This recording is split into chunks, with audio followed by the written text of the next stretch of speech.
അത് തന്നെ ആഗ്രഹിക്കേണ്ടത്. നിങ്ങളെ പരിശ്രമം 100% ശരി അല്ലാഹു സുബ്ഹാനഹു വ തആല സ്വീകരിക്കട്ടെ. ഈ ചെറുപ്പകാലത്ത് ഇത് തന്നെ വേണ്ട. ഇപ്പം ചെറുപ്പകാലത്ത് എന്തിനും കഴിയുന്നൊരു പ്രായമാണല്ലോ. എന്ത് വിചാരിച്ചാലും ഇപ്പം ഈ പാടത്ത് ഇത് സംഘടിപ്പിക്കാന്നുള്ളത് തന്നെ അതൊരു ധൈര്യമാണ്. ഇതിനെല്ലാത്തിനും കഴിയുന്നൊരു പ്രായം. ഈ പ്രായത്തിലുള്ള അധ്വാനം അല്ലാഹു സുബ്ഹാനഹു വ തആലാന്റെ പൊരുത്തത്തിലേക്ക് ചെലവാക്കുകയെന്ന് വെച്ചാൽ ഭാവി ഉണ്ട് ആ കുട്ടികൾക്ക്. അല്ലാഹു സുബ്ഹാനഹു വ തആല നമ്മളെ കുട്ടികളൊക്കെ ഹിദായത്തിൻ്റെ മക്കളാക്കട്ടെ. സുന്നത്ത് ജമാഅത്തിൽ അടിയുറച്ച് ജീവിക്കുന്ന കാലാകാലം സുന്നി ഇവിടെ നിലനിർത്തുന്ന നല്ല മക്കളായി വളരട്ടെ. അതിന് നമുക്ക് ആവശ്യമായത് ഏതാ? ദീനിയായ അറിവ്. ദീനിയായ അറിവ് കൂടിയല്ലാതെ ദീനനുസരിക്കാൻ കഴിയില്ലല്ലോ. നമ്മളെ വലിയ ശബ്ദം ഏതാ? റദീനാ ബില്ലാഹി റബ്ബൻ വബിൽ ഇസ്ലാമി ദീനൻ വബി മുഹമ്മദിൻ നബിയ്യ. ഇതാ നമ്മളെ വലിയ ശബ്ദം. നമ്മളെന്ത് വിഷയം ഉണ്ടായാലും ഇത് അല്ലാഹുവിന്റെ റസൂലിനെയും കോപം അടക്കുന്നതായ വാക്കാണിത്. റദീന, ഞങ്ങൾക്ക് യാതൊരു പൊരുത്തക്കേടുമില്ല. റദീനാ ബില്ലാഹി റബ്ബൻ, അല്ലാഹു റബ്ബായി പൊരുത്തപ്പെട്ട് അതിന് ഞങ്ങൾ പിന്മാറ്റമില്ല. വബിൽ ഇസ്ലാമി ദീനൻ, ഇസ്ലാമിനെ ദീനായി. ഇസ്ലാം എന്ന് പറഞ്ഞ ദീനിൽ എന്തൊക്കെ കൽപ്പിക്കണ് അതൊക്കെ ഞങ്ങൾ അപ്പടി ഞങ്ങളെ ഇച്ഛകളാണ്ട് ഒഴിവാക്കി നിൽക്കും. എന്നിട്ട് എന്ത് ചെയ്യും? ഞങ്ങളെ ഇച്ഛ നബി സല്ലല്ലാഹു അലൈഹി വസല്ലം തങ്ങൾ കൊണ്ടുവന്നതിൻ്റെ വജലാവും എന്നാണുള്ള ഇസ്ലാമിനെ ദീനായി പൊരുത്തപ്പെട്ട് നബി സല്ലല്ലാഹു അലൈഹി വസല്ലം തങ്ങളെ റസൂലായി പൊരുത്തപ്പെട്ട് എന്ന ശബ്ദമാണ് നമ്മളെ ശബ്ദം. അപ്പം എന്താണ് ദീന് എന്ന് പഠിക്കൽ, ദീനിൽ ഉറച്ചു നിൽക്കുക. അതിനാദ്യമായിട്ട് ദീനിയായ വിശ്വാസം.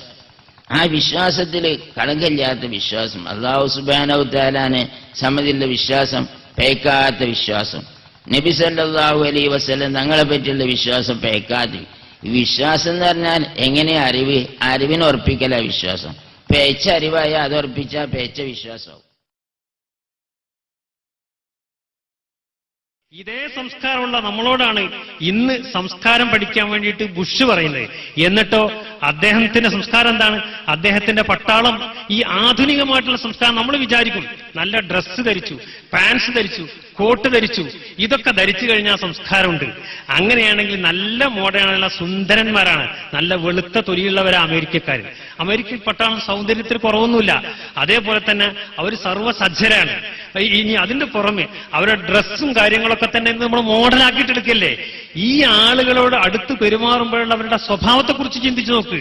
പാവപ്പെട്ട യുദ്ധ തടവുകാരനെ നഗ്നനാക്കിയിട്ട് വിവസ്ത്രനാക്കിയിട്ട് വസ്ത്രം അഴിച്ചു മാറ്റിയിട്ട് അദ്ദേഹത്തിന്റെ ശരീരത്തിൽ മുഴുവനും തീ പൊള്ളിച്ചിട്ട് അദ്ദേഹത്തിന്റെ കഴുത്തിൽ കയറിട്ടിട്ട് ഒരു സ്ത്രീ ഇങ്ങനെ വലിച്ചു കൊണ്ടുപോകുന്ന ചിത്രം ലോകത്തിന്റെ മുഴുവൻ പ്രതിഷേധം വിളിച്ചു വരുത്തിയതാ. ഇത് അമേരിക്കൻ കൾച്ചറാണ്. ഇതിനാണ് നമ്മൾ പറയാ അമേരിക്കൻ കൾച്ചർ. ലോകത്ത് ഇതുപോലെയുള്ള അമേരിക്കൻ കൾച്ചറും വെസ്റ്റേണേഴ്സിന്റെ കൾച്ചറാണിത്. കാരണം അവർക്ക് ഈ വസ്ത്രവും അല്ലെങ്കിൽ വിദ്യാഭ്യാസം നമുക്കറിയാം. അവർക്ക് പിന്നെ വലിയ ആധുനികമായിട്ടുള്ള യൂണിവേഴ്സിറ്റികളുടെ കയ്യിലുണ്ട്. അതേപോലെ തന്നെ ഒന്നാമത്തെ ലൈബ്രറിയിലുണ്ട്. ഈ ഗവേഷണത്തിന്റെ കാര്യത്തിൽ ലോകത്തിന്റെ മുമ്പിലാണ് അവരുള്ളത്. അതേപോലെ തന്നെ ആയുധത്തിന്റെ കാര്യത്തിലും അങ്ങനെയാണ്. ഇതൊക്കെ ഉണ്ടായിട്ടും അവരുടെ മനസ്സ് വളരെ ചെറുതാണ്. വളരെ ചെറുതാണ് അവരുടെ മനസ്സ്. ഇങ്ങനെയുള്ള ചെറു മനസ്സാണ് ഈ സംസ്കാരം. ഇത് സംസ്കാരമാണോ? ഇതുകൊണ്ട് മനുഷ്യ ലോകത്തിന് വലിയ നേട്ടം ഉണ്ടാകുമോ നമ്മൾ ചിന്തിക്കേണ്ടതുണ്ട്. അതേ അവസരത്തിൽ 7ാം നൂറ്റാണ്ടിൽ ജീവിച്ചിരിക്കുന്ന നമ്മുടെ പ്രപിതാക്കള് അല്ലെങ്കിൽ നമ്മുടെ പൗരാണികമായിട്ടുള്ള ഈ നേതാക്കള്, നമ്മുടെ ഹീറോസ്, അവരുടെ അവസ്ഥ പരിശോധിച്ച് നോക്കുമ്പോൾ അവർക്ക് അവരുടെ ഡ്രസ്സിങ് വളരെ മോശമായിരുന്നു. കാരണം ഒരു വസ്ത്രം ധരിച്ചാൽ ഉടുവസ്ത്രത്തിന് മറുവസ്ത്രം അവർക്ക് ഉണ്ടായിരുന്നില്ല. ഇങ്ങനെ പാവപ്പെട്ടവരായിരുന്നു ഇവര്. മാത്രമല്ല, മഹാനായ ഉമർ ഇബ്നുൽ ഖത്താബ് പറഞ്ഞതുപോലെ അവർക്ക് എങ്ങനെ ജീവിക്കണം എന്ന് അറിയായിരുന്നില്ല. അഷ്റഫുൽ ഖൽഖ് മുഹമ്മദ് റസൂലുള്ളാഹി സ്വല്ലല്ലാഹു അലൈഹി വസല്ലമ അവരെ മാറ്റിയെടുത്തത് പെട്ടെന്നാണ്. നമ്മുടെ നേതാവ് മുഹമ്മദുർ റസൂലുള്ളാഹി നബി സല്ലല്ലാഹു അലൈഹി വസല്ലം, ആ നേതാവ് പറയാ, എന്റെ ഉമ്മ അങ്ങ് മരിച്ചപ്പോ ആ ഉമ്മയുടെ മുഖത്ത് നോക്കി ഞാൻ വല്ലാതെ കരഞ്ഞു. എന്നെ ഇതുപോലെ നോക്കാൻ ഇനി ആരുണ്ട്?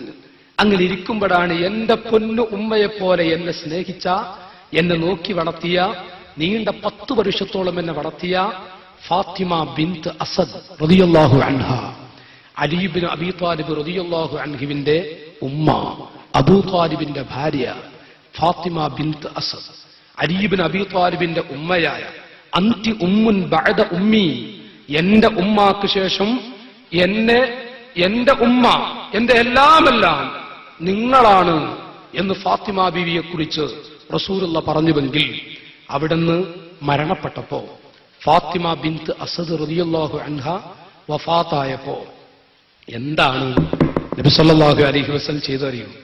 ഒരു ഖബർ കുഴിച്ചു, ഓടിച്ചെന്ന് ആ ഖബറിൽ അങ്ങ് കിടന്നത് സ്വഹീഹായ ഹദീസിൽ കാണാം. അവിടുന്ന് കിടന്നു ഖബറിൽ. മാത്രമല്ല അവിടുന്ന് ധരിച്ചിരുന്നൊരു കമീസ് അതെടുത്തിട്ട് ഈ ഉമ്മയുടെ ശരീരത്തിൽ പൊതിയാൻ വേണ്ടി സ്വഹാബത്തിൽ ബന്ധപ്പെട്ടവരോട് കൽപ്പിക്കുകയും ചെയ്തു. അവിടുന്ന് കൊണ്ടുപോയി ശരീരത്തിലിടുന്നു. സാധാരണ ഒരു മനുഷ്യൻ അല്ലെങ്കിൽ ഒരു പെണ്ണ് മരിച്ചാൽ ഇങ്ങനൊരു അനുഭവം കണ്ടിട്ടില്ല. സ്വഹാബത്ത് ചോദിച്ചു, ഇന്ന് വരെ ഞങ്ങൾ ആരും കാണാത്ത 2 അനുഭവമാണ് ഇവിടെ വെച്ച് കണ്ടത്. ഒന്ന്, ഈ ഉമ്മ മരണപ്പെട്ടപ്പോ അവരുടെ കുടിച്ച ഖബറിൽ, അവർക്ക് വേണ്ടി കുടിച്ച ഖബറിൽ നിങ്ങൾ ചെന്ന് കിടന്നു. ഒന്ന്. രണ്ടാമത് ഒരു കമീസ് കൊണ്ട് പൊതിയും ചെയ്തു. എന്താ കാരണം? അപ്പൊ ആ സമയത്ത് നബി സല്ലല്ലാഹു അലൈഹി വസല്ലം പറഞ്ഞത്, സ്വഹാബികളെ, എന്റെ ഉമ്മയാണ് ഈ കിടക്കുന്നത്. ആ ഉമ്മയെ കാണുന്ന ഖബറിൽ കൊണ്ടുപോയി വെക്കുമ്പോ എന്റെ പ്രിയപ്പെട്ട ഉമ്മയെ ഖബർ ഒരിക്കലും തന്നെ ഞെരുക്കിപ്പോകരുത്. ഞാൻ ആ ഖബറിൽ കിടന്നാൽ, ഞാൻ കിടന്ന ഖബർ, എന്റെ ശരീരം തട്ടിപ്പോയ മണ്ണ് മറ്റൊരാളെ, ആ മണ്ണിൽ വേറൊരുത്തൻ കിടന്നാൽ ഒരിക്കലും തന്നെ ആ ഖബർ അവരെ ഞെരുക്കുകയില്ല, അവരെ ബുദ്ധിമുട്ടിക്കുകയില്ല എന്നെനിക്കറിയാം. അതുകൊണ്ടാണ് ഞാൻ ആ ഖബറിൽ പോയി ഒന്ന് കിടന്നത്. ജനാസ കൊണ്ടുപോകുന്ന സന്ദർഭത്തിൽ ദിക്ർ ചെല്ലുക എന്നുള്ള ആചാരങ്ങൾ ചിലയിടത്ത് നിന്ന് എടുത്തു പോകാൻ തുടങ്ങിയിട്ടുണ്ട്. കാല സൂത്തി റഹിമുള്ള ഫി ജാമിഉ സ്വഗീർ, ജാമിഉ സ്വഗീർ എന്ന കൃതിയിൽ സൂത്തി ഇമാം പറയുന്നു, അനസ് മാലിക് റളിയല്ലാഹു അൻഹു തൊട്ട് അക്സിറൂ ഫിൽ ജനാസ ഖൗല ലാ ഇലാഹ ഇല്ലല്ലാഹ്. ജാമിഉ സ്വഗീർ 1380 പറയുന്ന കാര്യമാണ്. മയ്യിത്ത് കൊണ്ടുപോകുന്ന സന്ദർഭത്തിൽ ശബ്ദം കൂടുതൽ ഉയർത്താതെ, ആളും ബഹളവും എന്ന രൂപത്തിലല്ലാതെ ലാ ഇലാഹ ഇല്ലല്ലാഹ് എന്ന് ചൊല്ലിക്കൊണ്ടിരിക്കണമെന്നാണ്. മറ്റൊന്ന്, അക്സിറൂ ഹാലത തശ്യീകും ലിൽ മൗതാ മിൻ ഖൗലിഹാ സിറ ഫഇന്ന ബറകത കലിമത്തി ഷഹാദ തഊദു അൽ മയ്യിത്ത് വൽ മുശയ്യിദീൻ. ഫൈദുൽ ഖദീർ 2-ാം വാള്യം 88 പറയുന്നു. റംലി ഇമാം പറയുന്നുണ്ട്, വയുസന്നുൽ ഇസ്തിഗാലു ബിൽ ഖിറാഅത്തി വദ്ദിക്രി സിറ, വലിയ ബഹളം വെക്കാത്ത രൂപത്തിൽ അങ്ങനെ ചെയ്യൽ സുന്നത്താകുന്നു എന്ന്. അതുപോലെ തന്നെ ഖബറുകൾ വെച്ചുകൊണ്ടുള്ളതായ യാമമോത്ത് എന്ന് പറയുന്നത് നമ്മുടെ ആചാരമാണ്. ഈ ആചാരം എങ്ങനെ വന്നു എന്ന് ചോദിച്ചു കഴിഞ്ഞാൽ, മഹാനായ റസൂലുള്ളാഹി സ്വല്ലല്ലാഹു അലൈഹി വസല്ലം തങ്ങൾ ഇതാ ഖബറിനരികിലൂടെ കടന്നു പോകുന്ന അവസരത്തിൽ 2 ഖബറാളികൾ അവരുടേതായ അരികിലൂടെ കടന്നു പോകുമ്പോൾ അവിടെ വണ്ടി നിർത്തിക്കൊണ്ട് തങ്ങൾ പറഞ്ഞു, ഇന്നഹുമാ ലയുഅദ്ദബാൻ, ഇവർ 2 പേരും ശിക്ഷിക്കപ്പെടുന്നുണ്ട്. ഈ 2 പേരും ഇപ്പോൾ ശിക്ഷ അനുഭവിച്ചുകൊണ്ടിരിക്കുകയാണ്. ഞാൻ മരണാനന്തര ജീവിതത്തിനും സഹായിക്കേണ്ട ആളാവുകയാൽ ആ 2 മരണപ്പെട്ട ആളുകളുടെ പരലോക ജീവിതം ആരംഭിച്ചു കഴിഞ്ഞിരിക്കാൻ അവരെ സഹായിക്കുന്നതിന്റെ ഭാഗമായി എനിക്ക് ഇവിടെ വണ്ടി നിർത്തേണ്ടി വന്നു എന്ന് പറഞ്ഞുകൊണ്ട് ഇതാ തങ്ങൾ എന്തു ചെയ്യുന്നു, ഒരു മരക്കഷ്ണം അതെടുത്തുകൊണ്ട് ആ മരത്തിന്റെ 2 പീസാക്കി ഒന്ന് ഒരിടത്തും മറ്റൊന്നിടത്തും നാട്ടുകയാണ്. എന്നിട്ട് പറയുന്നു, ഈ മരം തസ്ബീഹ് ചെല്ലുന്ന കാരണത്താൽ അവരെ ശിക്ഷയിൽ നിന്ന് ലഘൂകരിക്കപ്പെടുന്നതാണ്. ഇത് കണ്ടിട്ട് മഹാനായ ഇമാം ഷാഫി റളിയല്ലാഹു അൻഹു ഇസ്തിംബാത്ത് ചെയ്തു പറയുന്നു, എന്താ പറയുന്നത്, ഖബറിൽ വെച്ചുകൊണ്ട് ഒരു ഖുർആൻ ആദ്യം മുതൽ അവസാനം വരെ ഓതി തീർക്കുന്നത് ഞാൻ അതിനെ നല്ലതായി കാണുന്നു എന്ന്. ആ യാമമോത്ത് എന്റെ സഹോദരന്മാരെ നാടുകളിൽ നിന്ന് എടുത്തു വയ്ക്കൊണ്ടിരിക്കുകയാണ്. പോകാൻ പാടില്ല, അത് ജീവസ്സുറ്റൊരു സംഗതിയാകുന്നു. മരണപ്പെട്ടു പോയ ആളുകൾക്ക് അത് മാത്രമേ, ഇങ്ങനെയുള്ള സഹായങ്ങൾ മാത്രമേ അവർക്ക് ഇനി കിട്ടാനുള്ളൂ എന്ന് മനസ്സിലാക്കി നാം അത് നിലനിർത്തേണ്ടതാകുന്നു.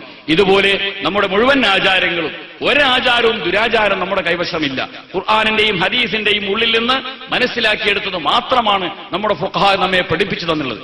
ആകയാൽ അതെല്ലാം നെഞ്ചേറ്റി കൊണ്ടു നടക്കണമെന്ന് എന്നോടും നിങ്ങളോടും വസിയത്ത് ചെയ്ത് നമ്മള് ഡൈക്കോട്ടോമി എന്ന് പറയുന്ന, അല്ലെങ്കിൽ ശരിക്കും രാഷ്ട്രീയത്തെയും മതത്തെയും ഉപയോഗിച്ചുകൊണ്ട് മതത്തിന്റെ അരാഷ്ട്രീയവൽക്കരണം, വഹാബിസത്തിന്റെ അജണ്ട തന്നെ ഇസ്ലാമിന്റെ അരാഷ്ട്രീയവൽക്കരണം എന്ന് പറയാം.